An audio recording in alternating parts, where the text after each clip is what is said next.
Good afternoon to all. So we have today for the conversation Rahul Pandita, a journalist turned writer who has written a number of best-selling non-fiction books, and this is his first novel, work of fiction, Our Friends in Good Houses, and it is based on a perpetual search for home. So Rahul, welcome to the conversation. Thanks, Kabani. And uh, every continent, every state, every race has its own memories, its own collective consciousness, culture, and even atavistic fears. So sitting here, me from the southern tip of Kerala, a Malayali, and you from Kashmir, and the other end of the world, we can say that. So I feel that it is an earnest attempt to reach out to the other culture. So how do you merge and use this culture-specific and memories and collective consciousness and everything into universal ones in the fiction? I think there are some things which go beyond cultural or geographical boundaries, and these are essentially human emotions, of happiness, sadness, fear, hatred, or a sense of camaraderie for each other. And the idea of home, for example, is a very universal theme. All of us, beyond the boundaries of geography or culture, have this immense hankering for an inner sanctuary, feeling connected with feeling a certain rootedness. It's sort of a gravitational pull. And most of my work from the conflict areas, from Baghdad to Bastar, has really been an exploration of what this idea of home, or a lack of home, what the German mystic Jakob Bohm calls Ungrund, or that's the title of this conversation. Ungrund is non-ground or a lack of ground. So all of us, in the modern world, we are so much, the world around us is slipping away. It's going through constant ruptures. But all of us are, looking for that connectedness, that rootedness. So I think that goes beyond cultural and geographical boundaries. Long time back, I was in this place which is like back or beyond, even for a remote area like Bastar. It's a village called Jagargunda. It was inaccessible to outsiders for a very, very long time, because it was sort of a liberated zone for the Maoists for a very, very long time. And I remember, as a young reporter, I once went to Jagargunda, and there was this little territory in the middle of Jagargunda where it was taken over by the paramilitary forces. I should not have been there, I was not allowed there, but I somehow made my way into it. And I went into a little hut where the CRPF office soldier who was lying on a wooden bench in this sparse, there's absolutely nothing in that hut. And he's lying on that hut with a bottle of colored water lying next to him. And you can see, from your experience, it's a malaria endemic area. And he's suffering from terrible bout of malaria. He's shaking, he's getting up from this bench, then he's lying down again, then he's getting up again from the bench, then he's lying down again. And he's absolutely delirious with fever. In the middle of this episode, we're watching him from a distance, and suddenly his eyes spot me, he looks at me, direct gaze, with these luminous, feverish eyes. He's a soldier from the Hindi heartland. And he looks at me and he smiles, he almost grins. And God knows what he is seeing. And he tells me, he asks me in Hindi, he says, "Kuch lana to nahi hai?" Now, I thought about this statement for a very long time. And the only conclusion I came to from this little statement is that, in ordinary middle-class households, when a man, when a man and a wife is having a fight, but when the man goes out, because he has to go out, and he asks his wife, "Kuch lana to nahi hai?" So I think he, in that deliriousness, he saw a glimpse of his wife or somebody who was close to him. Now, normally what happens in journalism, though, I've been fortunate enough to do what is essentially called long-form journalism, and my journalism has always been at the cusp of writing and journalism in that sense. But even then, uh, even when I was writing these long dispatches from some of these areas, I always felt an inadequacy between what I was experiencing on the ground, something like this. Now, how do I explain this in a journalistic dispatch? Because there's an additional layer of meaning to it, which, I mean, first of all, there's no space for it in journalism. And how do I explain it in journalism? So I think that is why, at some point in time, when you're young, you're looking for external stimuli. You're curious about outside world. And because of my own background, of my exile from Kashmir, I was instantly drawn to conflict areas somehow.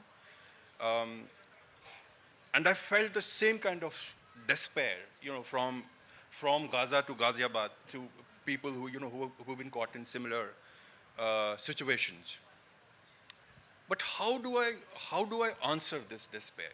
So at some point in time, you have collected this evidence, you've collected this material, you experience this material. At some point in time, after a certain age, you also start looking inwards with this material. So I think this book, which now is in your hands, is my first big effort to kind of make sense to myself, first of all, about what I have seen in the last 20, 25 years as a journalist. You just spoke about the exodus of Kashmiri Pandits from Kashmir Valley. And this is the saga of Neil, and who was haunted by the past and exiled by the present and all that. Right. And how did these experiences, intense experience of being displaced from your valley to dystopia of Delhi, it affect your life and your perspective and all that? So I have faced a very strange dilemma as a journalist who is mostly known for his work from Bastar, for example. Now, this creates a strange conundrum in the lives of people who think they own the social media.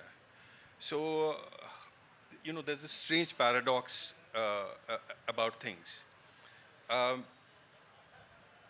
When I was about to, in the last few years, I've had this grudge with publishers, for example, in Delhi, which is that suddenly, because there are some things which are extremely saleable in India right now, and conflict from Kashmir, we've got films now, we've got all kinds of files. Everyone is suddenly obsessed about files, and suddenly there's a saleability of a particular story. But I kind of resisted that urge for a long time. I've had some things to say about my own personal history, which I have said in 2013 in the form of my Kashmir memoir, Our Moon Has Blood Clots. But as a journalist who has traveled from so many experiences, like the experiences, even small experiences. One day I was, as a young reporter, I used to work for a television channel, and one day I took a bus from a bus depot in Delhi towards Noida, from a place called Nehru Place, if people are familiar with it. And I was just 21. And suddenly I sit in the bus and I see this billboard which is about 50, 60 feet high, in the middle of this huge bus depot.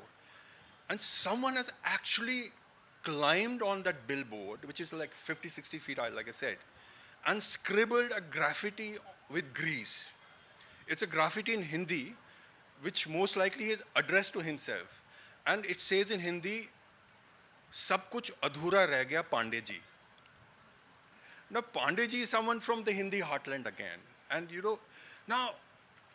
there's a sense of despair in this particular sentiment. There's a little imagination I attached to this graffiti. Some laborer who's working somewhere away from his friends and family, and suddenly in this sudden despair, he's so desperate that he has climbed that 50, 60 feet high billboard. Now, journalism does not have the power to address this. And this has nothing got to do with Kashmir. So my concerns are, my exile, my being a Kashmiri Hindu is very much a part of my existence. But it's a very small part of my existence. So through this novel, I also resisted um, that idea of saleability about things, because um, as someone who is reported from so many areas, and suddenly there are 10 people who might have bought my Kashmir book for say $500, and suddenly on social media they think that they own my body and soul, and I should only speak in a particular way. I completely and outrightly reject that idea. And there are people on the other side, who say, because I've written in a certain way, say about Bastar, for example, now I should only be saying in a certain way. Now this is, in today's day and world, it's I think for a decently sensible person who's conscious of the world around him, I personally consider it an insult. So, so a work like this is an answer to that insult. And at the heart of it, and I'll end with this, this is also, this novel is also sort of a commentary about what has happened to us. Now, it's not my story, but, it's my first novel, and I, of course, try to use backgrounds, geographical backgrounds, which are familiar to me. Like Kashmir, for example, there's 0.1% of Kashmir in it. Just out of, there's a little geographical familiarity, and then, it goes to Bastar and other areas. I have, I have used those geographic boundaries, but it's not my story at all. But through this story, what I try to do is that, there is a thinking, there's a sense of empathy, there's a sense of love, which is not a romantic inquiry, but it's a sense of love for other person, for his welfare, in a very Simone Weil sort of way, which does not necessarily follow this nonsensical binaries of Twitter or Facebook. So, in a sense, through this novel, I was also trying to do that. I was a journalist once upon a time. So this question is for me actually. And when a journalist becomes a writer, what happens? Like, is he a journalist who becomes a writer by the sheer might of experiences, or he is a writer by temperament, and he becomes a writer at the right moment strikes, shedding the cocoon? So it has not come from some theoretical background, but I've tried to do journalism in a certain sense. Long time back, when I was young, I was interviewed by a very popular TV journalist. And he asked me a question towards the end of the interview. He said, "Do you think in Hindi or English?" Now, I found this a very silly question, because frankly speaking, I do not think in terms of English or Hindi. I know there's a little tendency, journalists usually, when they, it comes to them through training. When they enter a particular area, they immediately, their minds start thinking in terms of, what their intro is going to be, what they've seen, and, what is their ending going to be. This is the person they will speak to, this is the color and quote, the editors call it the color and quote of a particular story. I have never tried to think in terms of Hindi language. What I have tried to do is, again, like Neil, I go back to a lot of ideas in Western philosophy. There's something called Denkbild, which the Germans invented. Trust the Germans to have a word for everything they experience. So Denkbild is essentially a thought image. So when you're entering a particular area, you see a particular frame. And when you see and experience that frame, then you employ the vocabulary in whatever language you're comfortable with, Hindi, Telugu, Malayalam, English. You use that particular vocabulary to make sense of that thought image. There's a wonderful French philosopher called Georges Perach, who speaks of it in a slightly different way. But for the sake of this discussion, we can, there's a commonality. He calls it looking at infraordinary, which is something which is completely, in today's world, it's completely missing that. Two people are having this conversation, two people are having conversation on a busy intersection, and, there's absolutely no attention for any kind of conversation. You're constantly looking at your mobile phone to escape from that 2 minutes of attention. So I think what this idea of infraordinary or this donk bill does is to kind of focus on that particular frame and then translate that frame into whatever language you are comfortable with. So as a journalist, so in that sense, writing has come more easily to me than many other friends who pursue journalism. So my journalism has essentially been at the cusp of, there was this American author who I really admire, David Foster Wallace. He used to call himself a non-journalist journalist. So a lot of my writing has been, non-journalism journalism, where I've tried to put this extra layer of meaning, because journalists, they're always in a rush. And for most of the events I have described. Now, a journalist can never see and engage with that CRPF officer in Jagarkunda, because, first of all, he'll not be there. And when he's there, he's in a hurry to get out from there, because he will be most likely sent at the time of a great rupture. In Vasta's case, for example, there's a big ambush the Maos have done, and suddenly 100 journalists are there. And their immediate response is to kind of cover that little zone and then get that color and cone and get the hell out of there. But in my experience,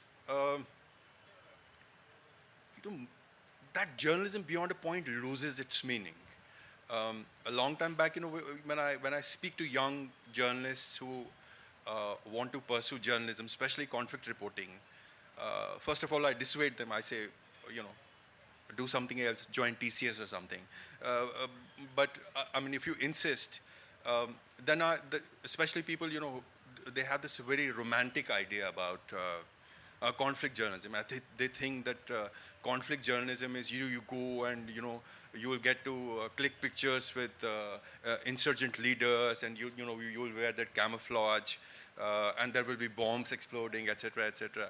But I tell them, conflict reporting is not about that particular moment of rupture. It is about something which happened 7 minutes ago, or 7 days ago, or 7 months ago, or 70 years ago. And it is about what is going to happen in the next 7 days or 7 months. So be prepared for it. The other thing which is very important is that I invented a term for it. I call it the clean bedsheet journalism.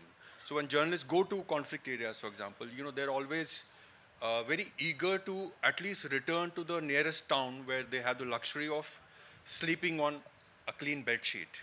But some of this conflict reporting which I mentioned, if one has to put that additional layer of meaning, then you have to shun the idea of that clean bed sheet. You'll have to go that. I mean, if you go to if you're embedded with Maoist guerrillas, for example, or, I'm just giving an example from my own familiar territory. It takes 10, 15 days for them to even open up in front of me. And then for someone to say that, he's embedded with them for a day and, he'll get the entire crux of it, it's absolutely not possible.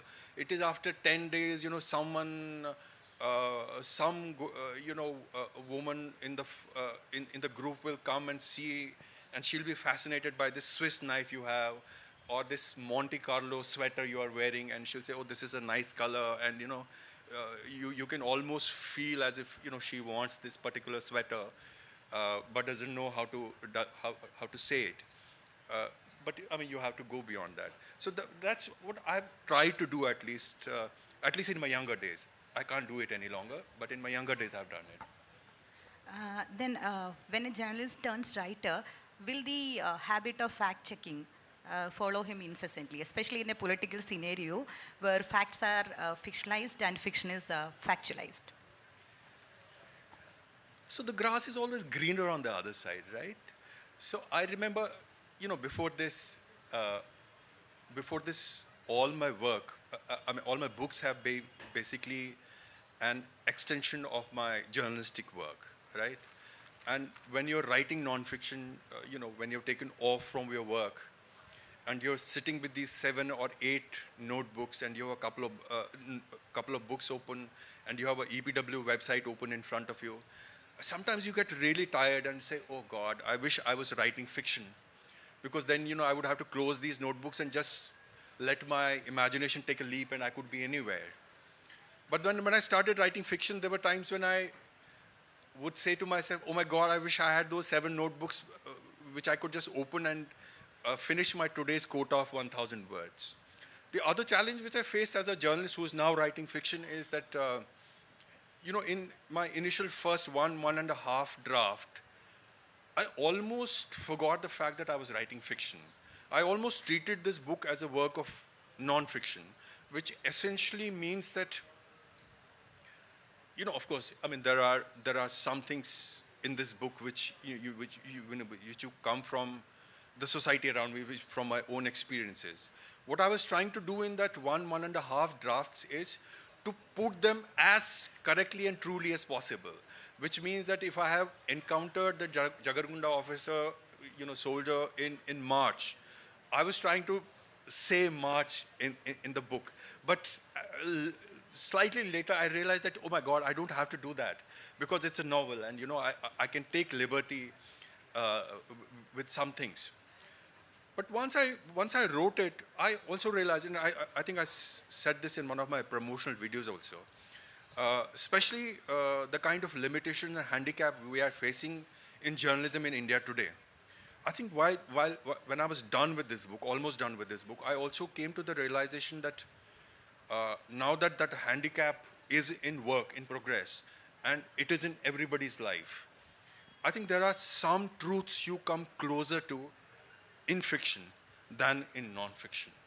So I think as a journalist who has seen some things out of this and has some concerns which go beyond his own community and own personal history, I think I really like and would like to explore this idea of fiction further as the days go. Coming to the novel, Anne, and she is a PhD scholar on Holocaust. And there is a reference to Philip Roth, one of the greatest American writers, who ruthlessly lampooned his Jewish self. And there are constant references to the Holocaust. And I want to ask why you made this Holocaust as a reference point in the entire context? I think I think it's because of where Neil is geographically. This novel begins with his time at Yale, right? And he's surrounded by people who, in a sense, carry the baggage of Holocaust. There's Annie, whose grandmother has been a partisan, and of course, she speaks in Yiddish, and she's dealing with her own ghosts. And he's a man who's exiled from many things, but he always feels this Ungrund, this ontological sense of not belonging anywhere, and ironically only feels a sense of home when he puts himself in the way of harm, or in these conflict zone where there is no meaning to the idea of life, or no meaning to the idea of death, for that matter. So I think Holocaust as an idea looms just as a faint shadow in the first part of the novel, and then it kind of leaves us. So it's a very faint footstep as a passing shadow, nothing more than that. We would like to ask more, but the audience also Yes, please. wants to get involved. And then now it is open to the audience. Any questions?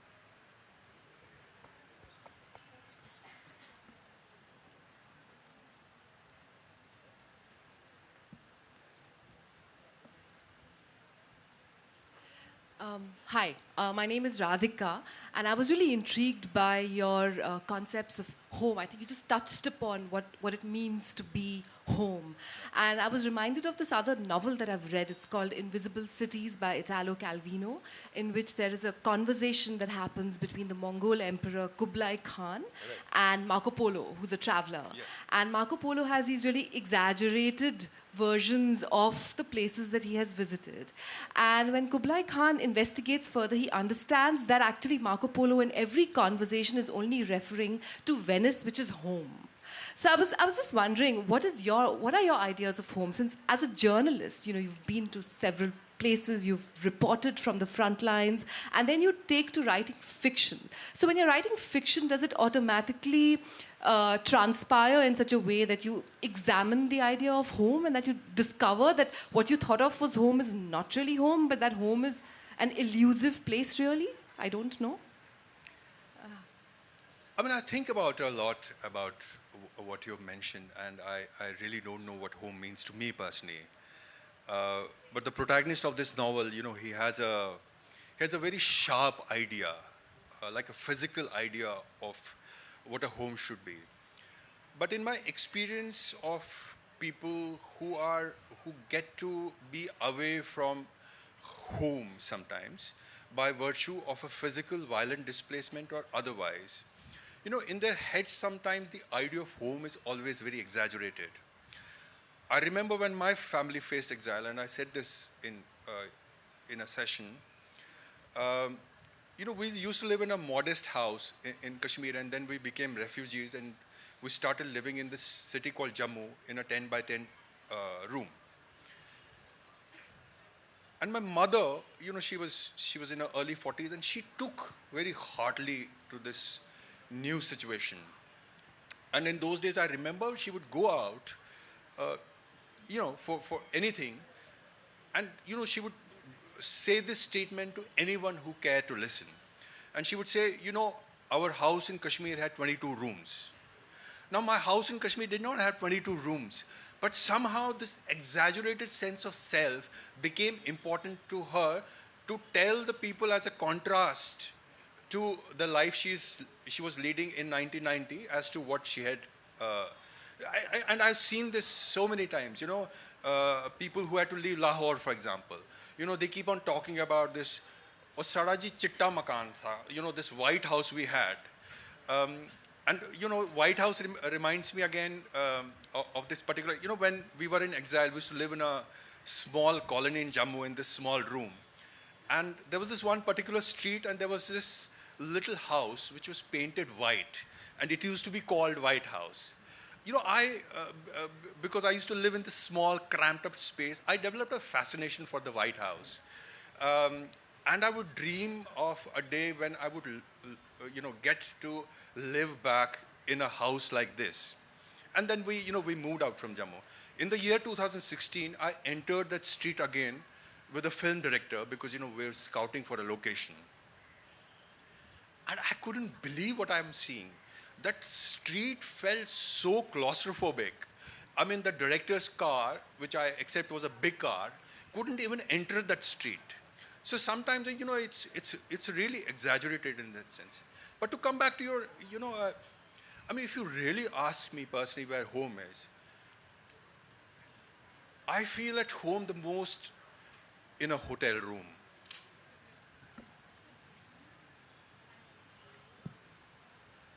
Hello. I'm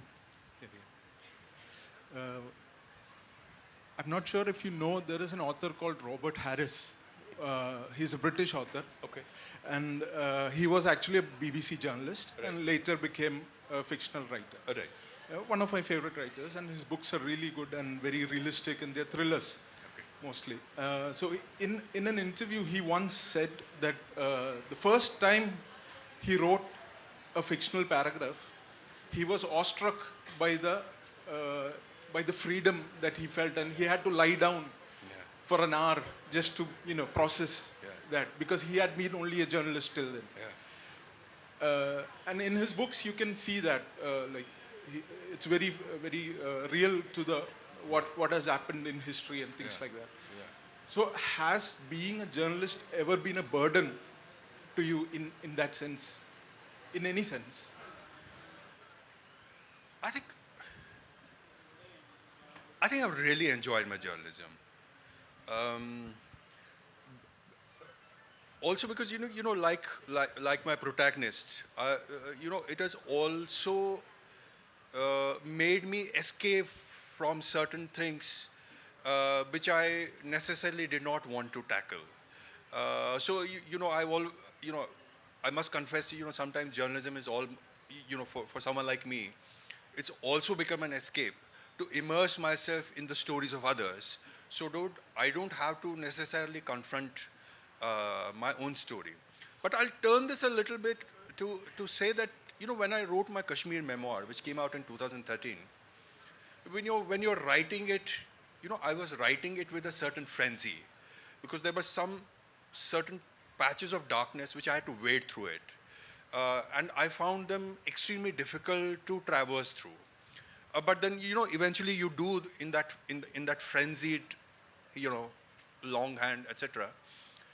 But a lot of people told me, and that was my impression also, that when I ultimately end up writing this story, it will be very cathartic. It didn't turn out to be so. I remember when the first advance copies came to me, I was sitting in my room, and I just opened up the first copy and I started looking at the pages I had just written, finished writing a few months ago. And I was absolutely confronted with something which I was not confronted with while I was writing that story. And in that desperation, I remember I threw away that copy, just like that. So it was not catharsis at all. In fact, it made alive some wounds which I was trying to escape from.